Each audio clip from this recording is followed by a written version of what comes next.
Idag kommer jag ha ett event om skademinimering som innebär att folk ska använda mindre skadliga produkter. Så att man byter ut cigaretter mot till exempel snus eller nikotinpåsar eller e-cigaretter. Och vi har bjudit in talare från olika länder som Spanien, Frankrike och Irland. Och de kommer ta upp sina exempel hur de har gjort för att sluta röka och väldigt mycket bra statistik. Again, we see very low levels of snus use, but it also leads to very low levels of disease. And you can see Sweden there has anomalously low levels of tobacco-related disease and premature death. This is premature death associated with tobacco. This is from the Global Burden of Disease study. And you can see Sweden is an outlier in both, and that's not a coincidence. It's an outlier because people use snus in Sweden and don't smoke to anything like the same extent. Today I went through the reasons why we can make dramatic reductions in the 700,000 people who die every year from smoking-related disease in the European Union.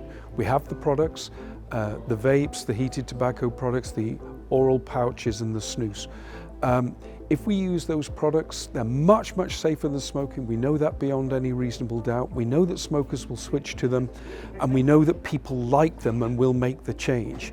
What we need in the EU is the regulatory framework that encourages switching, that deals strongly with the high-risk products, cigarettes, and encourages consumer uptake of the low-risk products. We have to be aware of unintended consequences. We raise taxes too much, we ban flavours, people will not use these products, they will smoke instead.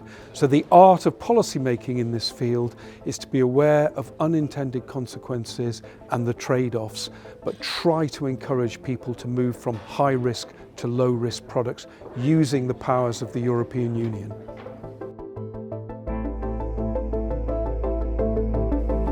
If there's one message to take away by regulators today, it's that while combustible cigarettes remain available, either legally or illegally, the far less harmful range of reduced risk nicotine products must be more available, more affordable, and importantly, more attractive to consumers.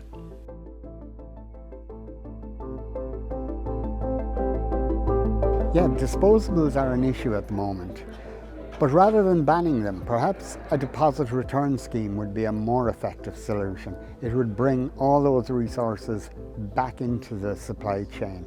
Rather, a ban will simply see them replaced with some workaround.